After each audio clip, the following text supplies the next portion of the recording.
आप देख रहे हैं श्री हरि कृपा आश्रम चैनल। संस्थापक स्वामी श्री हरि चैतन्य पुरी जी महाराज।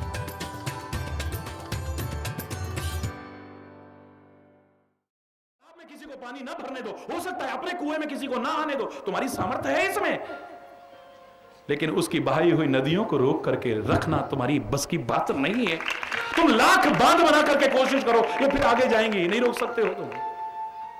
ये सारी दुनिया को, सबको बिना किसी भेदभाव के लाभ पहुंचाएगी। हरि बोल। तुम अपने पेड़ का फल खाने दो ना खाने दो, लेकिन जंगल में जो फल है नहीं रोक सकते हो तुम। उसकी विभूतियों को नहीं रोक सकते हो, बांध करके नहीं रख सकते, तो उसको बांधना इतना सरल नहीं है। संत, गुरु और परमात्मा ये सबके हैं, हमारे भी हैं, ये समझना चाहिए। या हमारे तो वही हैं, हमारा कोई और नहीं है, ये भाव बुरा नहीं है, लेकिन उनका कोई और नहीं है। हरि बोल। ये भक्ति की पराकाष्ठा नहीं है, ये भक्ति की कमी है, ये भक्ति का अपराध है। ये गोपियां नाच रही हैं, हर एक को लग रहा है कि कन्हैया मेरे साथ ही नाच रहा है, मेरे साथ ही नाच रहा है। अब मन में अभिमान आ गया, कन्हैया तो मेरा ही है, बस जहां मेरा ही है वहीं से गायब हो गया। हरि बोलना। तुम कह सकती हो कि हम तो ब्रिज से अब छोड़ करके कहीं नहीं जाएंगी, हमें तो दर्शन करने हैं, तो ब्रिज में ही कन्हैया के दर्शन करने हैं।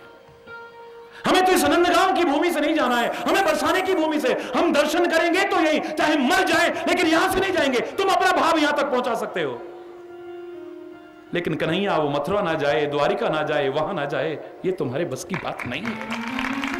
अरे बोल,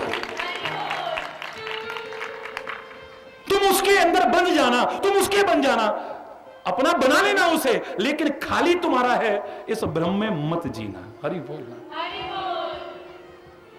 वो सबका है, सब उसके है। हरि बोल। तुम्हारी अनन्यता इसमें आ सकती है। सो अनन्य अस जाके मति न टरई हनुमंत, मैं सेवक सचराचर रूप स्वामी भगवंत। हरि बोल। मेरे को तेरा यही रूप अच्छा लगता है, तुम ऐसे कर सकते हो, लेकिन तुम और कोई रूप धारण नहीं कर सकता, तुम नहीं बांध सकते हो उसे। बोलो, है तुम्हारी सामर्थ्य। तुम तुलसी की तरह कह सकते हो, बांके बिहारी द्वारकाधीश के सामने खड़े होकर कह सकते हो, तुम्हारी सामर्थ्य ये है। तुलसी की तरह कह सकते हो खड़े होकर के, तुलसी मस्तक तब नभे जब धनुष मान लो, मेरे को वो रूप अच्छा लगता है, बस। हरि बोल।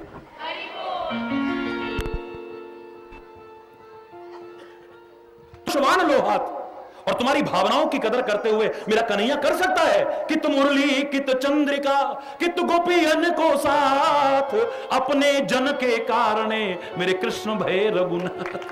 हो सकता है ऐसा, लेकिन मुझे तू धनुर्धारी रूप में अच्छा लगता है, पर तू अब बांके बिहारी बन ही नहीं सकता है, ये तेरा भ्रम है। हरि बोलना। इस धोखे में मत जीना, कभी भी दुखी रहोगे, वरना अच्छे मार्ग पर चल करके भी तुम्हारा मन क्षुब्ध रहेगा, हृदय क्षुब्ध रहेगा। हरि बोलना। अपनी भावना को इस पराकाष्ठा तक पहुंचा दो कि जहां कोई और नहीं है, बस तू ही है, तू ही है, तू ही है, बस।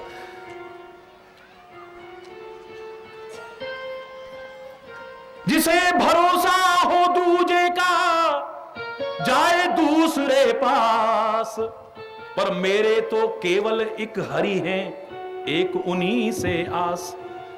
मैं कह सकता हूं, लेकिन उसके लिए कोई और नहीं है, ये मत कहना कभी। जोर से बोलो ना। वरना अवधवासियों के प्यार को ठुकरा के जाने की हिम्मत वो न कर पाता, वरना ब्रिजभूमि के उस प्यार और आकर्षण को, जिसके सामने उसे बैकुंठ भी कुछ नजर नहीं आता है, जहां का प्यार उसे नाचने पर मजबूर कर देता है। वो छाछ का भूखा नहीं है, जो छछिया पर छाछ पे छाछ नचाने, ताही अहीर की छोहरियां। अहीर की छोरियां तो उनके बाप की भी हिम्मत नहीं जो कन्हैया को नचा जाए, पर उनके प्यार की वो ताकत है, उसे नचा जाए। उस प्यार को छोड़ के वरना न जाता वो कहीं पर भी। वो तो प्रेम स्वरूप है, प्रेम के अधीन है वो। हरि बोलना। अपनी भक्ति को पराकाष्ठा इतना हो जाए कि उसके रंग में हम रंग जाएं। और श्याम रंग हम इसलिए कहा करते हैं, उसका बुरा मत मानना, मेरा विरोध नहीं है, आप उसको काला ही मानते हो तो कोई विरोध नहीं है, क्योंकि सब मैं कह रहा हूं सब वही है तो फिर वही है। लेकिन श्याम रंग कहने का भाव मुझे सूरदास के उस पद में नजर आता है कि हम भगवान को श्याम क्यों कहते हैं। इसलिए कहते हैं क्योंकि सूरदास कारी कामर पे चढ़े ना दूजो रंग, वो काले के ऊपर फिर दूसरा रंग फबता नहीं है, जचता नहीं है। बस तेरा रंग जब चढ़ जाता है फिर किसी और रंग में हम अच्छे नहीं लगते, फिर ऐसे रंग जाते हैं। बस दुनिया भर में कितने मिलाप हुए राम जी के साथ, लेकिन भरत मिलाप कहा जाता है क्योंकि रंग दिया है पूरी तरह से, उस रंग में रंग लिया है। यहां काले गोरे से तात्पर्य नहीं,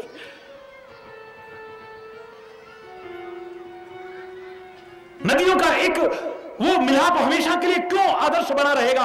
खुले शब्दों में कह रहा हूं, चैलेंज करके, दुनिया में ऐसा आदर्श उदाहरण नहीं मिलेगा जो मिलने के बाद कभी तुम्हारे तो संबंध कब टूट जाते हैं पता ही नहीं चलता है, कब भावनाएं बदल जाती हैं पता ही नहीं चलता है।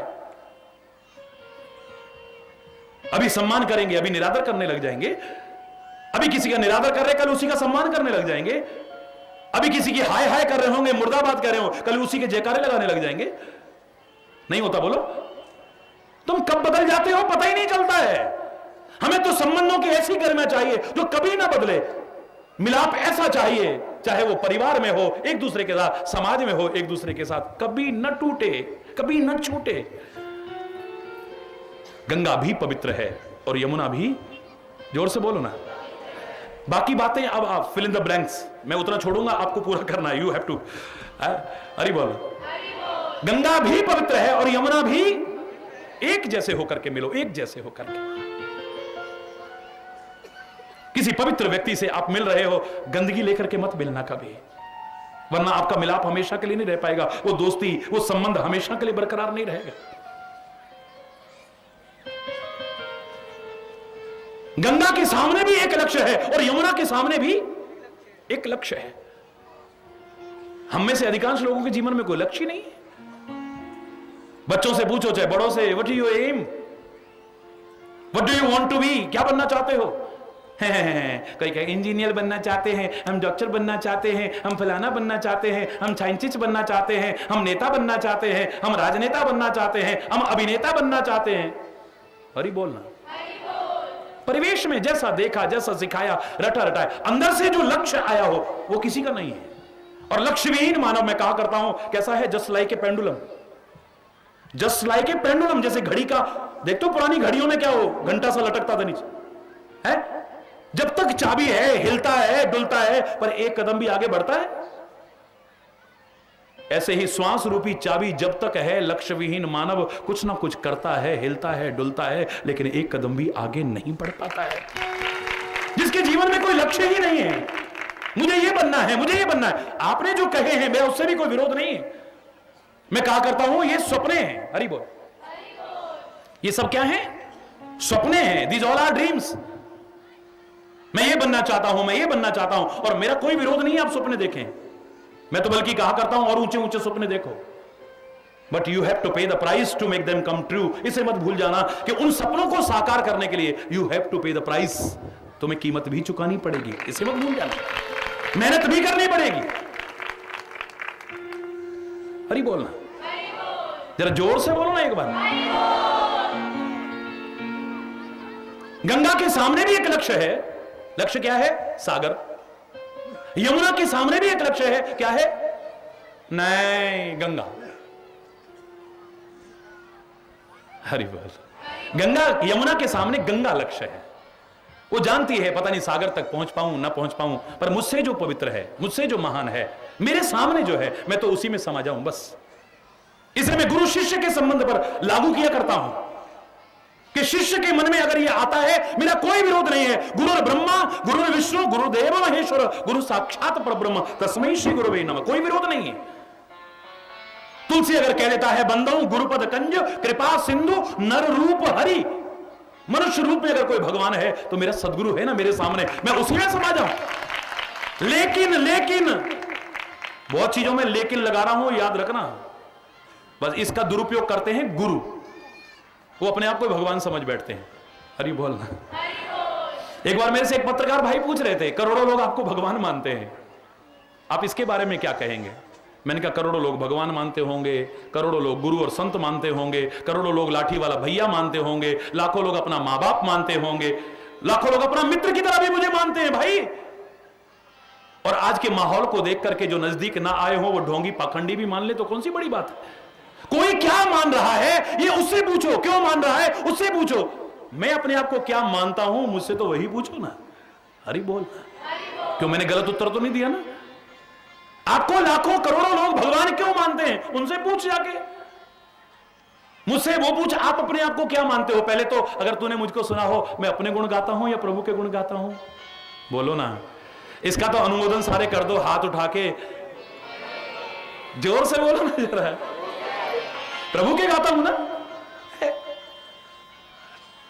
आप बता दीजिए ना आप अपने आप को क्या मानते हैं। मैंने कहा बस उसका और समाज का सेवक बनने की कोशिश कर रहा हूं, उसकी कृपा से एक दिन बन जाऊंगा। हम होंगे कामयाब, हम होंगे कामयाब, हम होंगे कामयाब। एक दिन पूरा है विश्वास, मन में है विश्वास, हम होंगे कामयाब।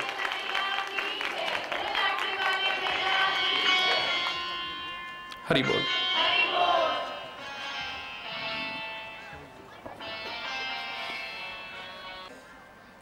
शिष्य बन जाए यमुना की तरह, जो कहे पता नहीं सागर तक पहुंच पाऊं ना पहुंच पाऊं, है मेरे सामने है ना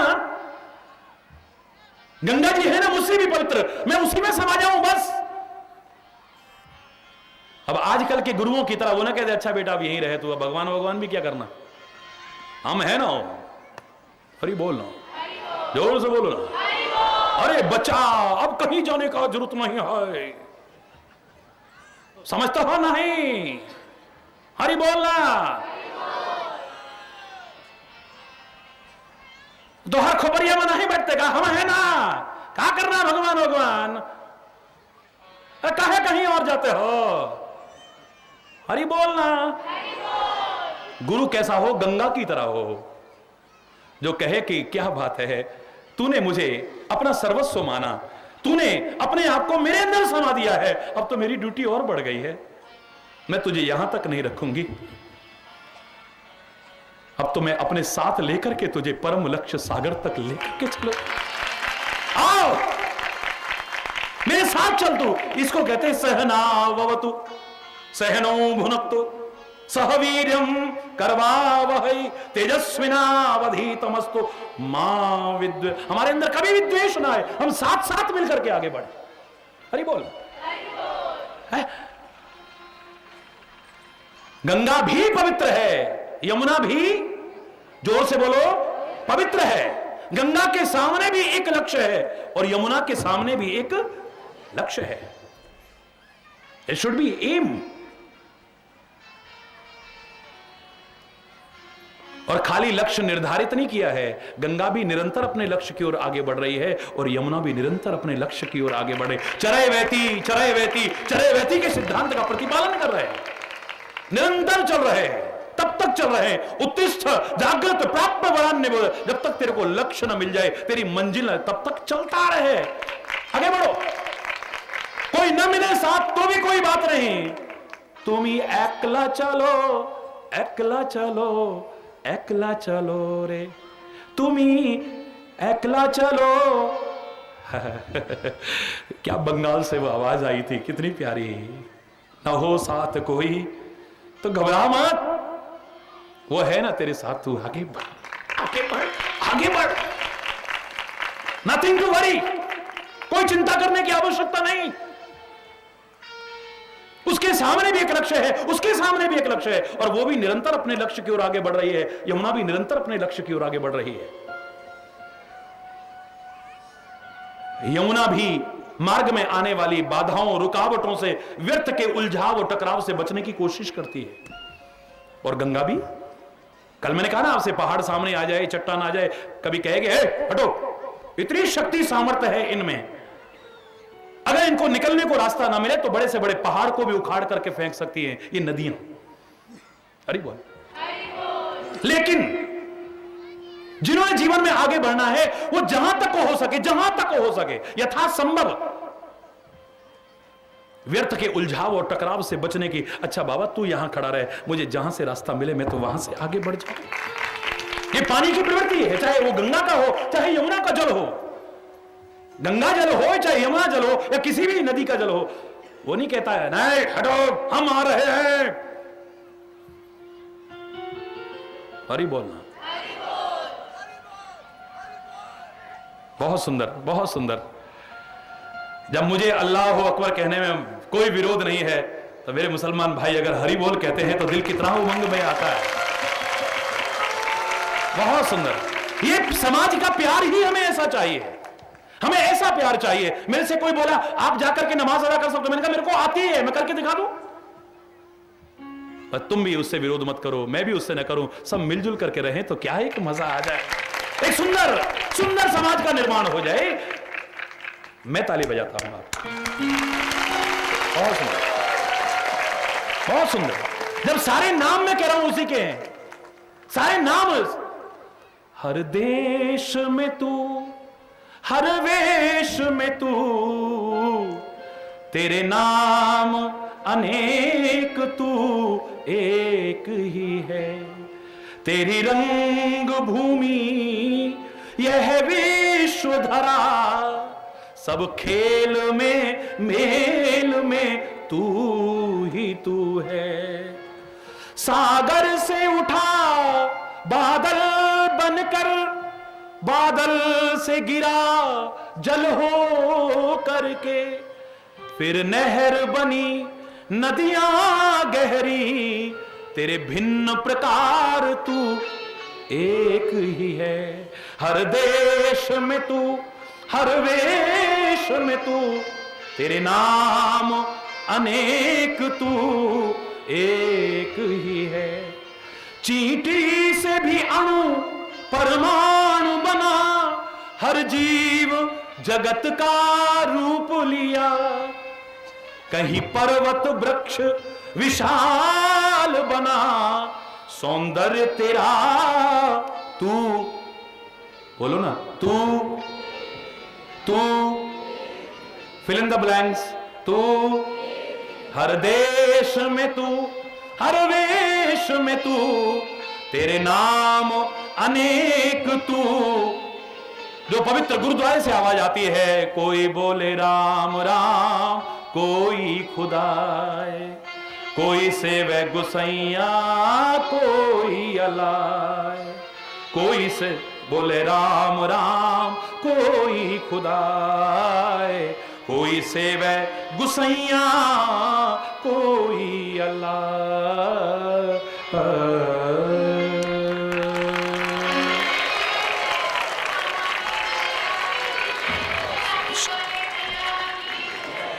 बहुत सुंदर। तो उसके सामने भी लक्ष्य है, उसके सामने भी लक्ष्य है। कोई निकम्मा निठल्ला नहीं है। तुम मिलाप अगर एक जैसा चाहते हो, दोनों एक जैसे हो, एक जैसे। एक आदमी निकम्मा निठल्ला हो और एक आदमी बड़ा कर्मठ हो, कब तक दोस्ती निभेगी बताओ ना। यार आज वहां चलते हैं, चलो चलो यार कोई बात। अरे यार आज वहां चलते हैं, चलो यार कोई बात। आज वहां चलते हैं, चलो चलो यार। एक दिन कहेगा भैया तू तो कुछ, अरे तू तो निकम्मा है यार, तेरे को तो कोई काम है नहीं भैया। अरे हमें तो काम भी देखना है यार, घर भी देखना, परिवार भी देखना भैया। हरि बोल। उसी दिन दरार आ जाएगी, उसी दिन। बोलो।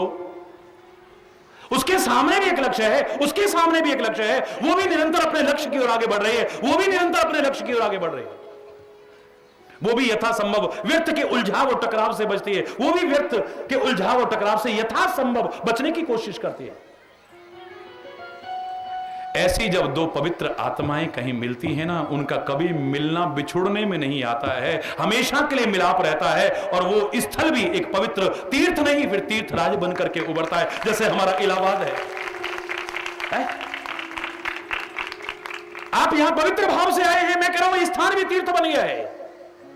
जिसका जो तीर्थ है अगर वो भाव ना रखे, मैं चैलेंज करके कहता हूं उसे यहीं पर अगर उसका फल ना मिल जाए तब कहिएगा। आपने आज इसे वृंदावन बना दिया है, तुमने तो इसे वृंदावन बना दिया है, इसे अवध बना दिया है, इसे काशी बना दिया है, इसे मक्का बना दिया है, इसे अमृतसर बना दिया है। जिसकी जिसके प्रति श्रद्धा है, तुमने तो मिलजुल करके वो तीर्थ नहीं तीर्थ राज बना करके रख दिया है। यहां पे क्योंकि पवित्र भाव से जब लोग मिलते हैं, पवित्र आत्माएं जब मिलती हैं, सुंदर भाव से मिलजुल करके एक जैसे लोग जो मिलते हैं, चाहे वो पति पत्नी हो, चाहे वो भाई भाई हो, चाहे मां बाप बच्चे हो, चाहे मित्र हो, चाहे गुरु शिष्य हो, या भक्त और भगवान भी क्यों ना हो, उनका मिलाप कभी भी खत्म नहीं हो सकता है। वरना भक्त भी कब दूर हो जाए कोई पता नहीं है। अरे क्या मिला यार, भगवान का नाम लेके इतना लिया, सब बेकार। अरे हम तो राजनीति में रहते, फिर हमारे साथ ऐसा हो गया। एक जैसे भाव के हैं ही नहीं ना। तुम दोस्ती किससे कर रहे हो? जिसने कभी एहसान जताया, सारी सृष्टि का पालन कर रहा है। कभी कहा उसने तुमको ये दिया है मैंने? कभी लौटा करके मांगा है तुमसे?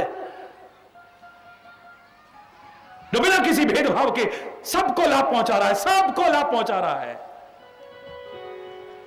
सबका अपना है, जो सबका अपना, जो जिस नाम से पुकार ले बस उसी से खुश हो जाता है। हमारे महापुरुष तो कहते हैं उसके नाम जैसा भी कोई नाम ले लो ना, तब भी वो खुश हो जाता है। और इतिहास में उदाहरण है वाल्मीकि उस अजामिल का।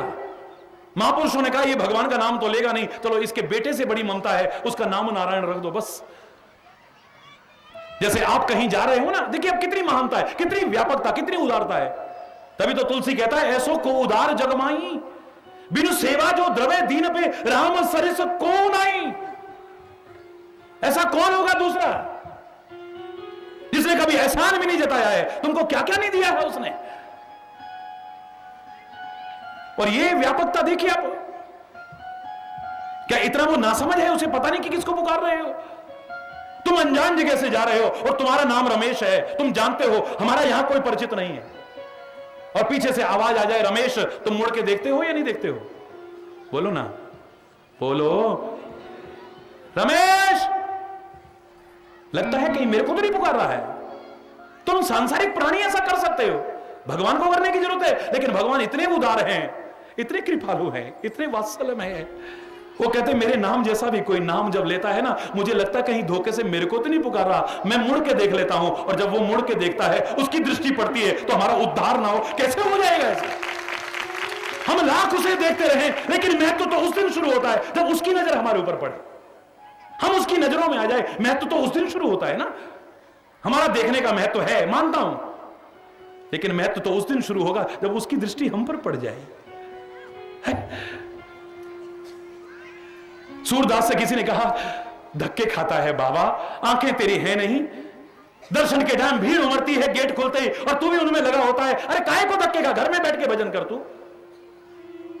आंखें तेरी है नहीं, तेरे को दिखता तो कुछ है नहीं, मंदिर में देखने क्या जाता है तू? हरि बोलना। ये सूरदास के जीवन की घटना है, सच्ची घटना है सूरदास के जीवन की। जब तेरे को दिखता ही नहीं है तो क्या करने जाता है धक्का मुक्की खाने में? बोले मुझे तो नहीं दिखता है, उसको तो दिखता है ना। कभी उसकी नजर पड़ गई तो मेरे जीवन का उद्धार हो जाए।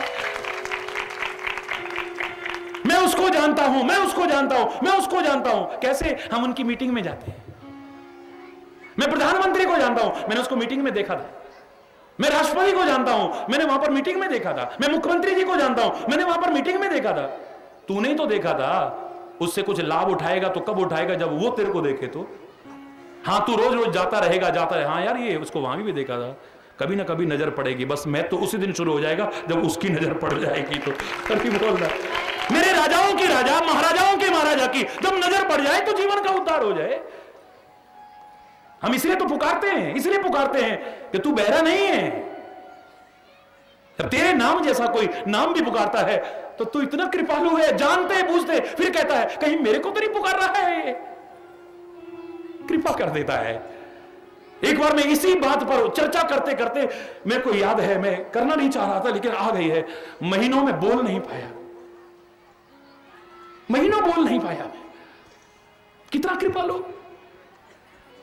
हम लोग भुलक्कड़ फिर उसे भूल जाते हैं। संसार के इस मेले में आकर के ऐसे मस्त हो जाते हैं, हमें याद ही नहीं रहता है। एक वो है कहता है इतना भुलक्कड़ है ना, कभी कभी मैंने कहते सुना है इसे, मुझे तो सांस लेने की भी फुर्सत नहीं है। अगर सचमुच इसे सांस लेने की फुर्सत नहीं हुई तो ये तो मर जाएगा।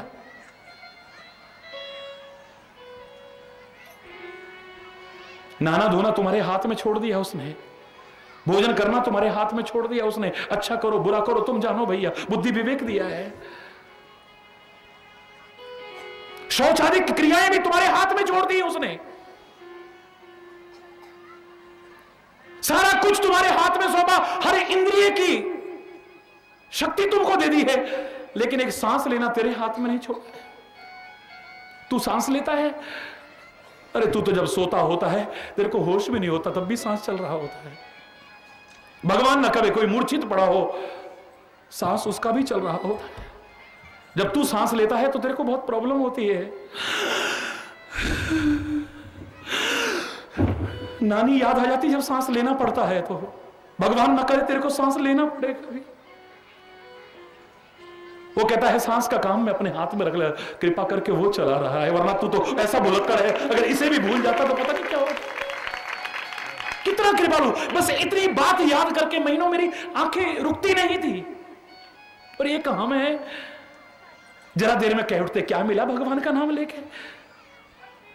हमारा मिलाप नहीं रह पाता है, नहीं रह पाता। शिव का कितना भक्त है, शिव का कितना भक्त है। मैं कह रहा हूं भगवान भी दूर हो जाएगा, नहीं मिल के रह पाओगे तुम क्या दूर होगे, वो भी दूर हो जाएगा अगर तुम एक जैसे ना बने तो। लेकिन जब तुम्हारे सामने कृपा करके प्रकट होता है तुम कहते हो मुझे वरदान दो। उसके कहने पर मांग लो क्या, जिसके सिर पर हाथ रखूं वो जल के खाक हो जाए। किसी इष्ट ने कभी ऐसा किया, किसी इष्ट ने ऐसा कभी किया कि अपने भक्त के सर्वनाश के लिए निमंत्रण किया हो प्रभु को। किसी स्वामी ने किया, किसी भगवान ने ऐसा किया, लेकिन भगवान शंकर ने किया है। ये कहीं झूठ तो नहीं बोल गया है, तथास्तु तो कह पूछा है, लेकिन ऐसा वरदान दिया या नहीं दिया है परीक्षा तो करके देखो। चलो इसी के सिर पर हाथ रख के करता। हम तो रावण जैसे कई बार शक्तियां सामर्थ्य जिससे मिली उसी शंकर को कैलाश सहित उठाने की कोशिश करते हैं, उससे अपनी ताकत आजमाने की कोशिश करते हैं।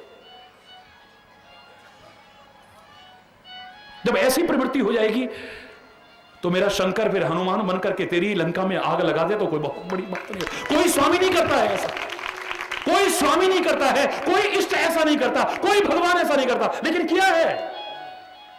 मिलाप नहीं रह पाएगा तुम्हारा हमेशा के लिए, कोई भी संबंध क्यों ना हो। ऐसा भाव बनाना पड़ेगा तुम्हें।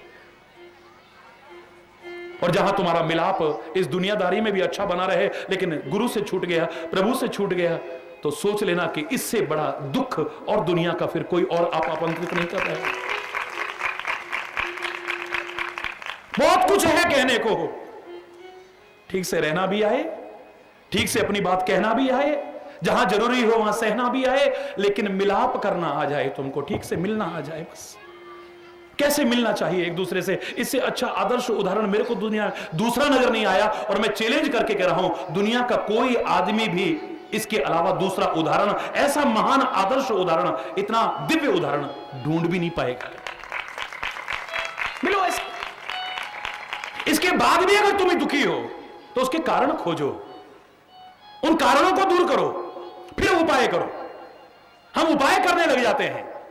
एक व्यक्ति के पास पैसा बहुत था, अब सोचा कि गांव से किसी शहर में आलीशान मकान बनवाते हैं। 8-10 करोड़ रुपए का ठेका दे दिया, फर्स्ट क्लास कॉलोनी में आलीशान महलनुमा मकान बन रहा है। ड्राइंग रूम में आकर के जब मेरे पास लोग बैठा करें तो बहुत सुंदर होना चाहिए, खास तौर से स्वयं डिजाइन करके दिया। ऐसी एक घूमने वाली टेबल होनी चाहिए, इस तरह की कुर्सियां होनी चाहिए।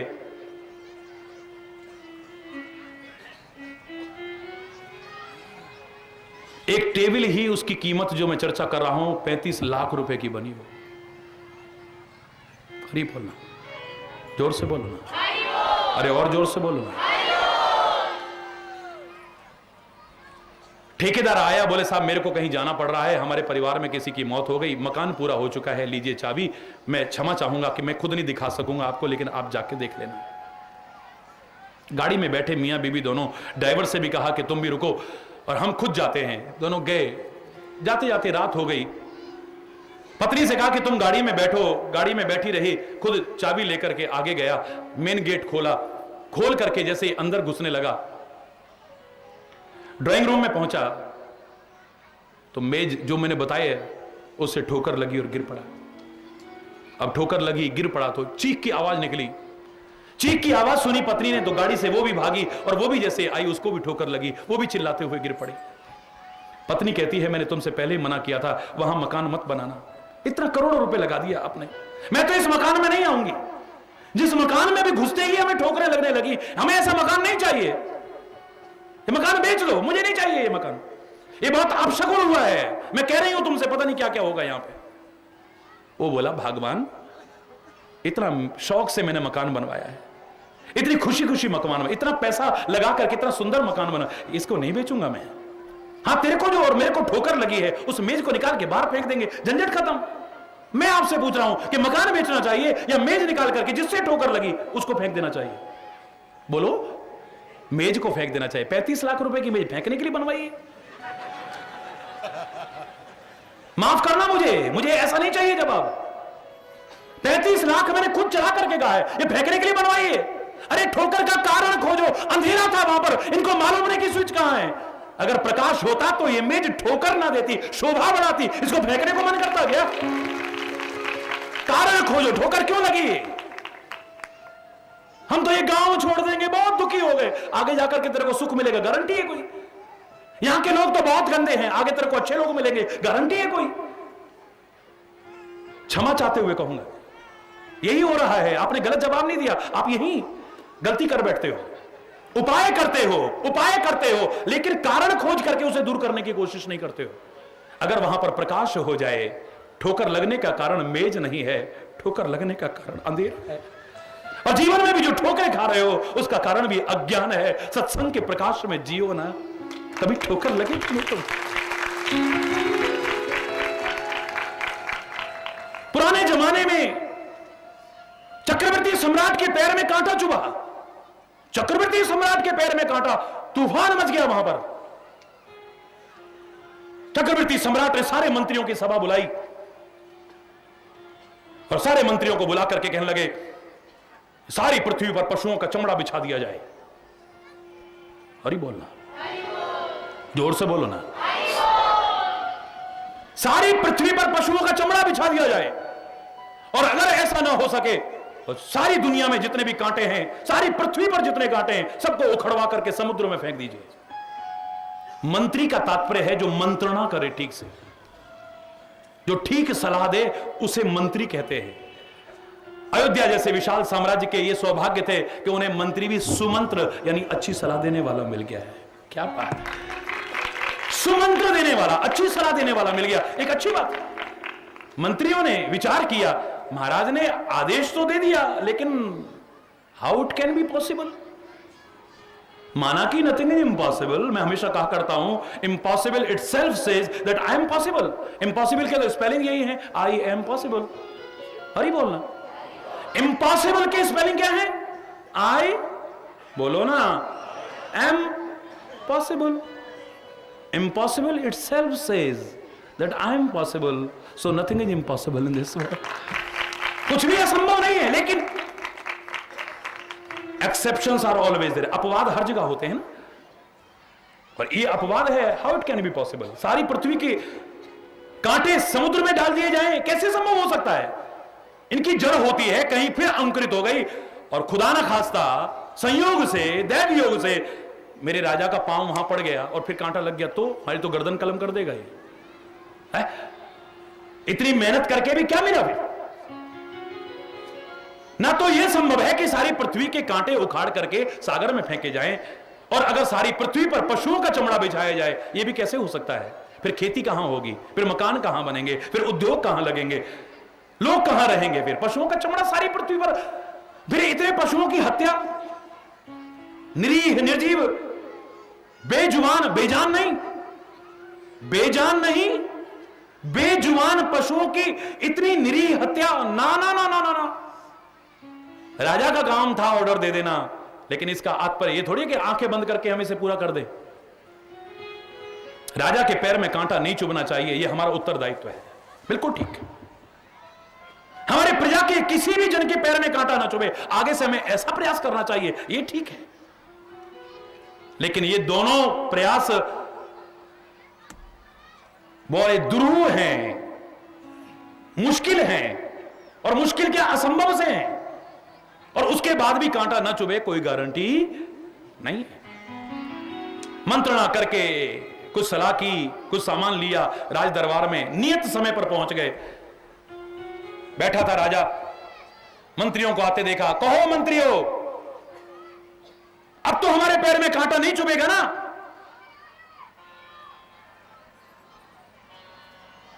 महाराज की जय हो। महाराज, आपके पैर में अब कांटा नहीं चुभेगा, लेकिन उसके लिए आपको हमें कोई प्रयास करने देना पड़ेगा और अभयदान देना पड़ेगा, अगर हमसे कहीं गलती हो जाए तो। अभयदान दिया। बोलिए क्या प्रयास करना? आगे बढ़े। क्या सारी पृथ्वी से कांटे उखाड़ करके सागर में फेंक दिए तुमने? बोले नहीं महाराज। क्या सारी पृथ्वी पर पशुओं का चमड़ा बिछा दिया है? बोले नहीं महाराज। राजा की तो त्योरियां चढ़ गई, फिर कैसे हो सकता है हमारे पैर में कांटा ना चुभे? बोले महाराज, हमने पहले कहा कुछ करने दीजिएगा, और गलती हो तो क्षमा याचना हमने पहले की है, जल्दी से करिए। आगे बढ़े। चमड़े के दो छोटे छोटे टुकड़े लाए थे, तब तक जूतों का प्रचलन नहीं था, उस जमाने की बात कर रहा हूं। आगे आए, दोनों पैरों में ऐसे चमड़े के वो टुकड़े लपेटे, छोटी छोटी रस्सी के टुकड़े लाए थे, उससे उनको बांधा। ये क्या कर रहे हो? बोले महाराज, हमने पहले क्षमा याचना है, हमसे कुछ गलती हो जाए। लेकिन महाराज, हम दावे से कह सकते हैं अगर आपके पैर में कांटा चुभ जाए, आप तुरंत हमारी गर्दन कलम कर दीजिएगा।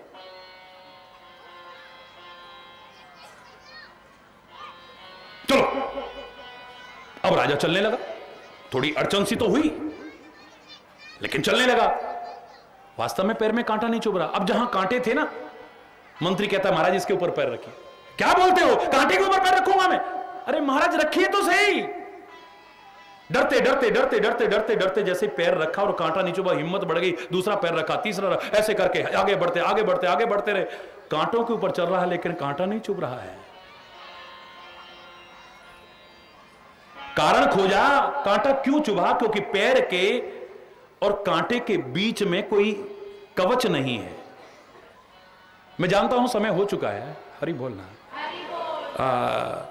मैं घड़ी देखने की मुझे आवश्यकता नहीं पड़ती है, लेकिन फिर भी थोड़ी तो आज चर्चा करते हैं।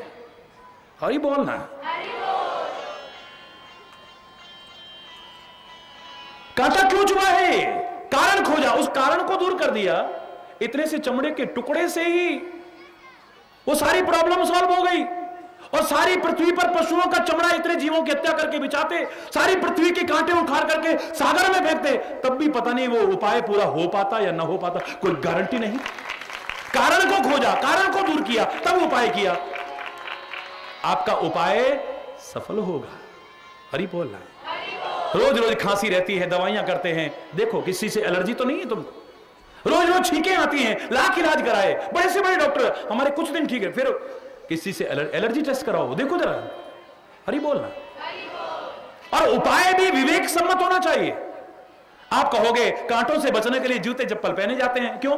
ठीक है ना, बोलो ना।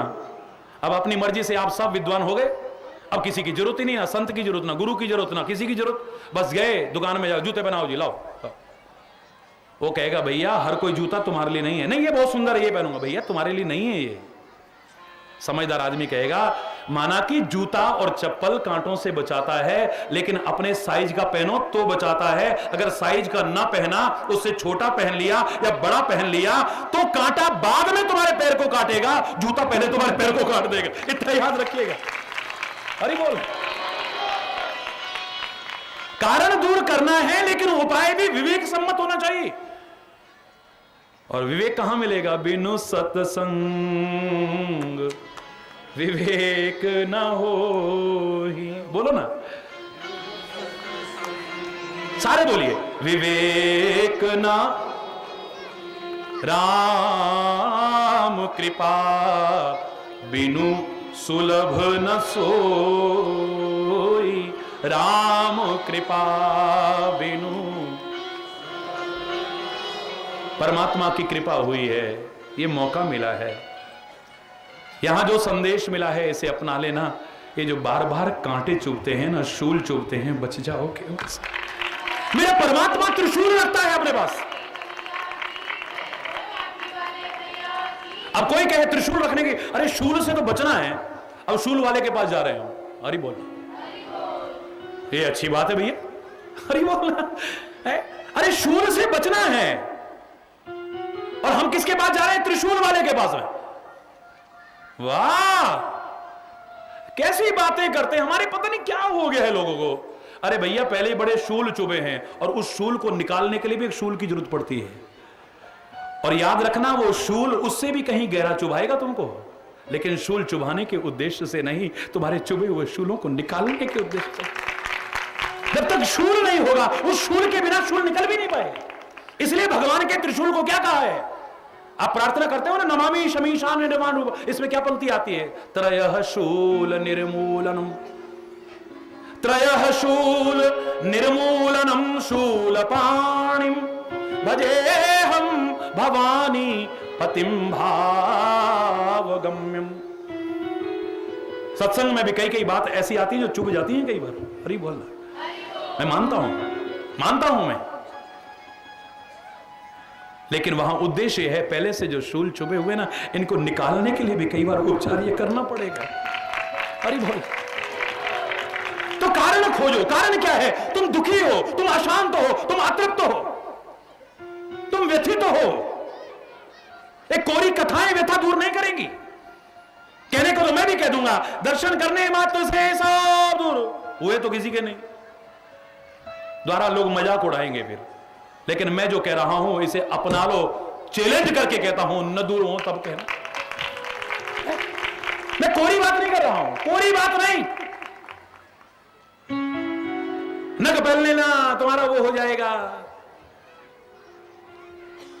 रोज नग बदलते रहे। उसने कहा वो नग पहनना, उसने कहा वो नग पहनना, उसने वो नग पहनना। हरि बोल, रोज नग बदलते रहे, रोज उपचार बदलते रहे, कभी अपनी दीवारें बदलते रहे वास्तु दोष मिटाने के लिए, कभी द्वार बदलते रहे, कभी दीवार बदलते रहे, कभी खिड़कियां बदलते रहे, कभी रसोई बदलते रहे, सब कुछ बदलते रहे। पर गलत हो तो अपने आप को न बदलना, कुछ नहीं बदलने वाला है। यार पहले अपने आप को तो बदलो। अगर गलत है तो, स्वभाव गलत है उसे बदलो, चिंतन गलत है उसे बदलो, खान पान गलत है उसे, कर्म गलत है उन्हें बदलो, संगति गलत है उसे। बस तुम अगर बदल गए ना, सब कुछ बदलेगा नहीं, संवर जाएगा। दावे से करा, अरे बोल, जोर से बोलो ना। ये बहुत बड़ी कला, अरे वास्तु कला एक तरफ, ज्योतिष कला एक तरफ, सारी कला एक तरफ, लेकिन तुम्हें जीने की कला आ जाए तो सब। अरे बोल, तुम्हें जीना नहीं आता है, ये बहुत बड़ी कला, इसे आर्ट, बहुत बड़ी कला है ये। जीवन भी एक बहुत बड़ी जीने की कला है। ये आ गई तो फिर है। 3 से ऊपर पहुंच गई होगी घड़ी। अब तुम तो मना करोगे ही, लेकिन मेरा कंप्यूटर बोल रहा है अरे बोल है, अरे बोल, क्यों? हाँ, मैं घड़ी पहनूं ना पहनूं, लेकिन आपकी भावनाओं को नमन करता हूं जो अभी और सुनने के लिए व्याकुल है। बहुत सुन, तो मैं 5 मिनट और लूंगा, 5 मिनट, छठा नहीं 10। हे भगवान, हरि बोल, और जोर से बोलिए एक बार, जरा हाथ उठा के बोलिए।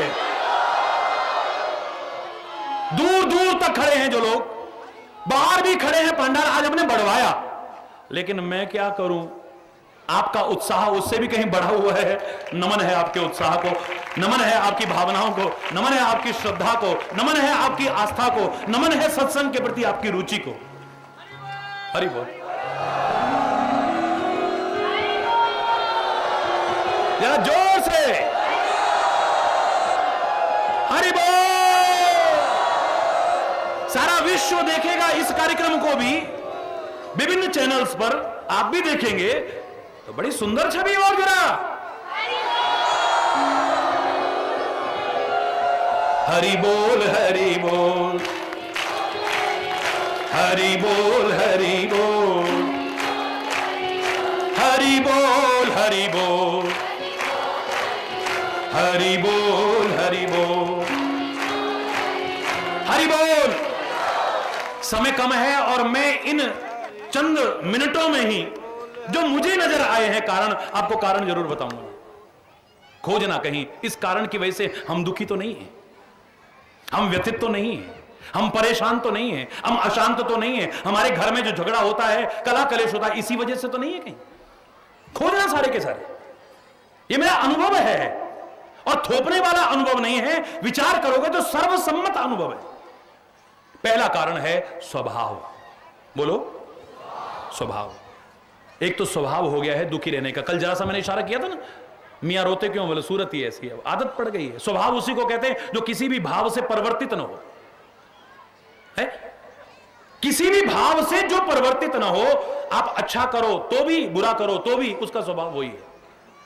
आप अमृत पिलाओ तो भी सर्प जहर ही उगलेगा। आप प्यार से ऐसे करके उसे पकड़ो, और संत ने जैसे बिच्छू को बचाया था बहने से उठा करके, वो फिर भी डंकी मारेगा। आप बड़े प्यार से अग्नि में हाथ डालो फिर भी वो जलाएगी। गुस्से में सूंघो फूल को तो बदबू नहीं देगा ये। प्यार से सूंघो तो, गुस्से में सूंघो तो, बुरी भावनाएं, गाली देते देते सूंघो, ये अपना स्वभाव नहीं छोड़ता। अरे बोलना, इसे मसल दो। मैं मसलता नहीं हूं इसलिए क्षमा चाहूं। इसे मसल दो तब भी, इसका अर्क निकाल दो फिर भी खुशबू देगा। अरे बोलना। और दोनों हथेलियों को समान, जैसा मैंने कल कहा था, अंजलि स्थानी पुष्पानी वासयन्ते करद्वयम। ठीक है। अब ये स्वभाव बन गया है कईयों का दुखी रहने का। उनके दिल में ये बात घर कर गई है, हमसे बड़ा दुखी कोई है ही नहीं दुनिया में। हमसे बड़ा कोई दुखी नहीं महाराज, हमसे बड़ा कोई दुखी। हम तो इतने दुखी, जब से आंख खोली तब से दुख दुख देखे। दुनिया में दुख में देखना है तो अपने से बड़े देखना, एक से एक बड़े होंगे। और सुख में देखो तो अपने से नीचे वालों को देखना। लेकिन तुम तो उल्टा करते हो, दुख में अपने से नीचे वाले को देखते हो, तुम्हें लगता है हमसे बड़ा कोई दुखी नहीं दुनिया में। और सुख में अपने से ऊपर वालों को देखते हो, तुम्हें अपने सुख की संतुष्टि होती नहीं है, संतोष की प्रवृत्ति नहीं है। गुण गाएंगे बस खाली, गोधन गज धन बाज धन और रतन धन खान, जब आवे संतोष धन सब धन दूर समान। बड़ी लंबी लटका लटका के बोलेंगे वो, पर संतोष की प्रवृत्ति नहीं है। क्यों नहीं है? क्योंकि कंपैरिजन करते हैं हम। कोई बुराई नहीं है, लेकिन उल्टा कंपैरिजन करते हैं, गलत कंपैरिजन करते हैं। तुलनात्मक अध्ययन जो करते हैं वो उल्टा करते हैं। अपने से बड़े दुखी देखोगे, अपना दुख तुम्हें कुछ भी नहीं लगेगा। अपने से नीचे सुख वालों को देखोगे, लगेगा फिर भी लाखों से अच्छे हैं, हमसे भी बदतर जीवन लोग जीते हैं। आगे बढ़ने की कोशिश करो, आगे बढ़ने की कोशिश करो, मेरा कोई विरोध नहीं है। आप तरक्की के उपाय करो, मेरा कोई विरोध नहीं है। लेकिन वर्तमान में जहां हो, वर्तमान में घर में गाय चराई जाती है, मेरा कन्हैया गाय चराता है, लेकिन गंवार ग्वाला नहीं बना रहता है। वहां रहते रहते भी अपने मस्तिष्क के चिंतन को इतना ऊंचा उठाता है। कभी महाभारत में गीता का ज्ञान निकल के जब आता है तो दुनिया वाह वाह कर उठती है, वाह वाह कर। कोई गंवार नहीं है वो। अपनी योग्यताओं को निखारते चले जाओ, आगे बढ़ने के प्रयास करते जाओ। मौका मिले तो द्वारिकाधीश बनकर के भी दिखा दिया है। लेकिन संतोष, हरि बोलना, संतोष नहीं होगा तो जीवन भर सुखी हो ही नहीं सकते हम, दुखी ही रहेंगे कितना कुछ आने के बाद भी। एक व्यक्ति ने, जब मैं पूरे भारत की पदयात्रा में था, मेरे से एक ही बात कही, बोले महाराज जी आपने लाखों लोगों को सुखी किया। मैंने कहा मैंने नहीं भैया, उनके विश्वास ने, प्रभु ना। चलो जिसने भी किया, महाराज जी मेरे को भी सुखी कर। क्यों, क्या दुख है तेरे को? महाराज जी 3 लाख रुपए है मेरे पास। मेरे को हंसी भी आई। बोले 3 लाख और हो जाए तो महाराज मैं सुखी हो जाऊं, कुछ उपाय कर रहे महाराज जी प्लीज। अच्छा, मैंने कहा 3 नहीं और ज्यादा हो जाएंगे तेरे पास, लेकिन पहले मेरी एक प्रश्न का उत्तर देना पड़ेगा। हाँ फिर तो जल्दी पूछना महाराज जी। हाय महाराज जी जल्दी पूछो ना। मैं और देर करने लगा। महाराज जी प्लीज जल्दी पूछो, वो 3 से भी ज्यादा मुझको कैसे मिलेंगे बताओ ना।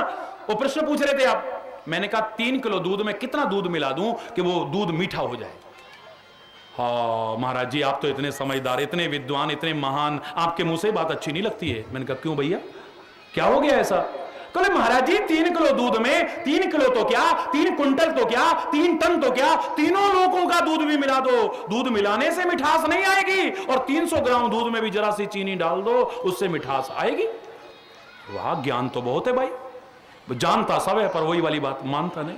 अरे वो तो मैंने कहा जैसे 3 किलो दूध में तीनों लोगों का दूध भी मिला दूं, उससे मिठास नहीं आएगी, थोड़े से दूध में भी चीनी मिला के मिठास आएगी, ऐसे ही 3 लाख में 3 लाख तो क्या, तीनों लोगों की संपत्ति मिला के भी सुख नहीं आएगा, और थोड़े से में अगर संतोष की चीनी डाल दे वो मिठास आएगी। तेरे को जीवन में वो आनंद सोचा भी ना हो तूने क्या? मैं नहीं कह रहा तेरे पास 3 लाख हो, 3 करोड़ हो, 3 अरब हो, सारी दुनिया की दौलत तेरी हो, लेकिन अगर संतोष न हुआ तो दुखी रहेगा हमेशा। हरि बोल। अगर स्वभाव बन चुका है दुखी रहने का, तो दुनिया का कोई सुख हमें सुखी नहीं कर पाए। स्वभाव है। वैर अकारण सब काहू सो, रामायण में कहा है ना, किसी व्यक्ति का स्वभाव हो गया है हर एक से वैर करना है, हर एक से है, ये स्वभाव हो गया है।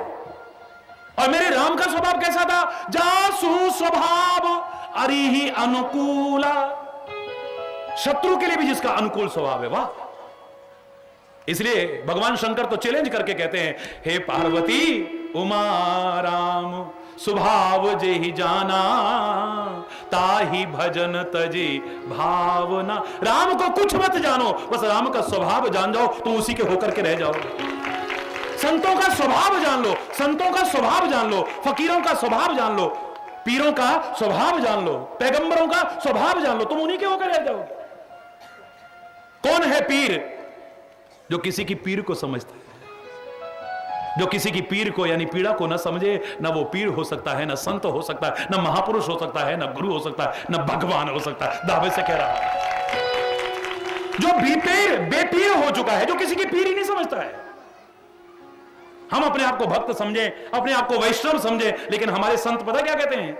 वैष्णव जन तो तेने कहिए, पीर पराई जाने रे। वैष्णव, ज्यादा नहीं कहूंगा क्योंकि टाइम कम है। वैष्णव जन तो तेने कहिए, पीर पराई। ये स्वभाव में आ जाता है, स्वभाव में आ जाता है।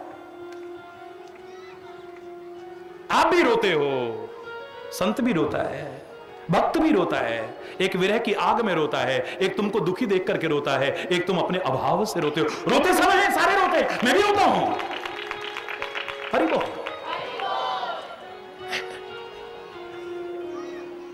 कितना फर्क है रोने में, कितना फर्क है। बस जरा सी दिशा बदलती है। उल्टा नाम जपत जग जाना। मैं उल्टा नाम नहीं बोलता, ये तो सारी दुनिया कहती है, मरा मरा रटा वाल्मीकि ने। मरा बोल सकते हो, रट नहीं सकते। चैलेंज है मेरा, खुला चैलेंज है, सारे दुनिया के विद्वानों को खुला चैलेंज है, रट के दिखा दो जरा। उल्टा नाम जपत, जपत तो सो हो ही नहीं सकता ना, कभी जप के दिखाए कोई? उल्टा नाम जप ही नहीं सकते हो आप। मराम राम, दूसरी बार में तो राम हो जाएगा, उल्टा कहां जपोगे? बोलो। बोल सकते हो, मरा बोल सकते हो, जप नहीं सकते हो आप। तो फिर क्या था यहां पे? मुझे लगता है उसकी दिशा गलत हो गई थी, वहां से उल्टा, और फिर नाम जपत जग जाना, वाल्मीकि भय ब्रह्म समाना। वहां से उल्टा है, अपनी दिशा को बदला है उसने।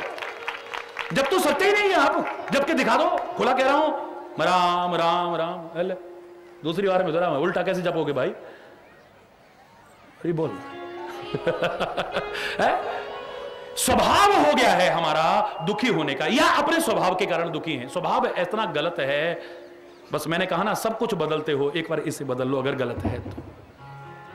कारण दूर करो। है दुकान चलती नहीं हमारी, अब स्वभाव ऐसा है कि ग्राहक से लड़ पड़ते। अब स्वभाव ना बदलो, अब कोई कहेगा तुम्हारी दुकान बांध दी है। अब पहले ही नुकसान में थे, उसको और 1500 फूकाओगे, और क्या करोगे? वो कहेगा तुम्हारे पर फलाने ग्रह का चक्कर चल रहा है, फिर 100 1500 उसको फूकाओगे, और क्या करोगे? बोलो, इससे ज्यादा क्या कर लोगे आप? अगर तुम्हारा स्वभाव खराब है, लाख उपचार कर लेना, दुकान चलने वाली, क्योंकि ग्राहक से तो चलेगी जब ग्राहक ही असंतुष्ट होगा तुम्हारे स्वभाव के कारण, तो कहां से चलेगी? बोलो, गलत कह रहा हूं? या तो स्वभाव है दुखी होने का, कितने सुख होने के बाद भी, इतने साधन होने फिर भी दुखी रहते हो, और या फिर अपने स्वभाव के कारण दुखी होते हो। ठीक है, गलत तो नहीं है, याद कर लेना। स्वभाव, अगर स्वभाव बुरी चीज नहीं है, लेकिन स्वभाव बनाना है तो ऐसा बनाओ ना जो सब तुम्हारे हो जाएं, सब अपने बन जाएं, है? दूसरा हमारे दुख का कारण है प्रभाव। प्रभाव दुनिया भी कहती है आपसे, आप पर ग्रहों का प्रभाव है, आप पर ऊपर ले उसका प्रभाव है, फलाने उसका प्रभाव है। प्रभाव तो कहते ही ना, नहीं कहते बोलो, लेकिन मैं वो सब ढोंग पाखंड को नहीं मानता हूं। तुम किसी के प्रभाव में आ जाते हो एकदम से, चाहे वो सामने वाला गलत हो, लेकिन ऐसी प्रस्तुति करता है, आप एकदम से उसके प्रभाव में आ जाते हो। नकली पीतल की ईंट की सोने की बना के बेच जाता है तुमको, क्योंकि तुम उसके प्रभाव में, उसकी बातों में आ गए थे। हरी बोलो ना। अगर तुम उसके प्रभाव में ना आए होते तो फाइनेंस कंपनी आई, बैंक से निकाल करके पैसा ऐसे ही ढंग से कहा, अरे देखो वहां तुम्हें 8% मिलता है, यहां 25% मिलेगा। किसी ने नहीं सोचा ये देगा कहां से, घर से। वो कुछ दिन बाद पता लगा जी वो भी लेके भाग गया, अच्छा था यार वहां ठीक थे। अरे बोलो, प्रभाव में आ गया। किसी ने कहा 2 मेंबर बना लो, बस 2 के 4, 4 के 8, 8 के 16, 16 के 32, तुम्हारे घर बैठे बैठे चेक आते रहेंगे तुम्हारे पास। ये देखो 1.5 लाख का चेक तो मेरे को आया। अरे बोल, ऐसा प्रभाव डालते, एकदम से चक्कर में आ जाते हो। क्यों? ढोंगी पाखंडी भी जो तुम पर जिनके चक्कर में, चंगुल में फंसते हो, प्रभाव ही तो डालते हैं। और क्या करते हैं? ऐसा प्रभाव डालेंगे आप तुरंत उनके चक्कर में आ जाओगे। हनुमान जी आ गए तो तुम क्या करोगे? अरे बोलना, ऐसी ऐसी बातें, तुम हनुमान हो है, इनको कैसे पता? तुम राम के सेवक हो ना। वो काल ने भी सन्यासी बना कह रहा है। हरि बोलना, ओ राम रावण का युद्ध लंका में चलो। जय हो महाराज, आप तो अंतर्यामी हैं। हरि बोलना। लक्ष्मण मूर्छित हो गया है बच्चा, हरे महाराज मैं तो आपका शिष्य बन के रहूंगा। जय बजरंग बली। जोर से बोलो ना, और जोर से बोलो ना। इसको क्या कहोगे? प्रभाव में आना। ये बजरंग बली तो मेरे भगवान के रूप हैं, उन पर मत लीजिएगा। हरि बोलना। इन महापुरुषों को माध्यम इसलिए बनाया जाता है कि जब ऐसे ऐसे चक्कर में पड़ जाएं तो तुम कैसे बचोगे, अगर किसी से एकदम से प्रभाव में आ जाओ। प्रभाव में आना है तो महापुरुषों के प्रभाव में आओ ना। प्रभाव में आना है तो अवतारों के प्रभाव में आओ। प्रभाव में आना है तो अपने ग्रंथों के प्रभाव में आ जाओ, आनंद आ जाएगा तुम्हें। प्रभावशाली व्यक्तित्व जो है उनकी शरण में आओ ना, जो नकली तुम्हें बेवकूफ बनाने के लिए अपना प्रभाव जमाने की कोशिश नहीं करते हैं। हम प्रभाव में आ जाते हैं एकदम से, या किसी का प्रभाव हमें दुखी करता है। अरे बोलना। या अपने अभाव से इतने दुखी नहीं जितना किसी के बढ़ते प्रभाव को देख करके दुखी होते।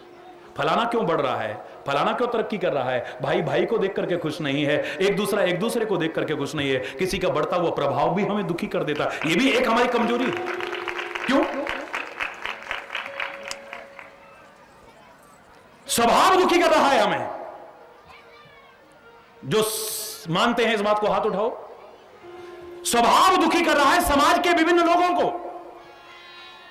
जो प्रभाव है वो दुखी कर रहा है लोगों को, अभाव दुखी कर रहा है। क्यों? गलत है? सही है तो हाथ उठाओ ना जरा। अभाव दुखी कर रहा है, किसी को अन्न का अभाव दुखी कर रहा है, किसी को बारिश का अभाव दुखी कर रहा है। जैसे यहां लोग बता रहे,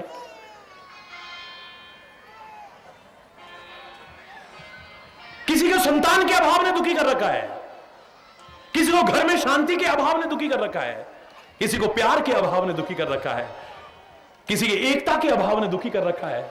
और मैं तो कहूंगा कि ज्ञान का अभाव जहां है वहां सबसे ज्यादा दुखी है आदमी।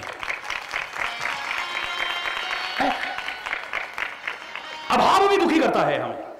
वो अभाव एक बार करे ना करे, हो सकता है उस अभाव में आदमी शांतिपूर्ण जी जाए, लेकिन ज्ञान का अभाव दुखी करेगा हमें, भक्ति का अभाव दुखी करेगा हमें, चिंतन का अभाव दुखी करेगा, विचारशीलता का अभाव दुखी करेगा हमें, प्यार एकता और सद्भाव का मेलजोल और मिलाप का अभाव दुखी करता रहेगा। याद रखिए, एक हमें स्वभाव दुखी करता है, दूसरा हमें प्रभाव दुखी करता है, तीसरा हमें अभाव दुखी करता है। विस्तार करूंगा तो बहुत टाइम हो जाएगा। चौथा हमें भाव दुखी करता है, चाहे वो बढ़ता हुआ भाव हो, या हम कई बार इतने भावुक हो जाते हैं, इतने भावुक हो जाते हैं, सेंटिमेंटल हो जाते हैं, जिसको कहते हैं हम। इतने सेंटीमीटर हो जाते हैं, जरा कोई अच्छाई के लिए भी कोई बात कहे हमें बुरी लग जाती है, बस हमारी चोट पहुंच जाती है, एकदम से हृदय को आघात पहुंचे, उसने हमको ऐसा कर दिया, दुखी हो रहा है, बस कहने वाला मस्त। ये भाव है, हरि बोलना। इसको सेंटीमेंट्स को क्या कहते हैं? भाव। ये भाव भी कई बार दुखी करता है, अच्छा भाव बनाओ ना। और मैं तो इतना कह दूं, ये जो चाव तुम्हें लग गया है ना, ये चाव लगा रहा, इन सब का प्रभाव खत्म हो जाएगा।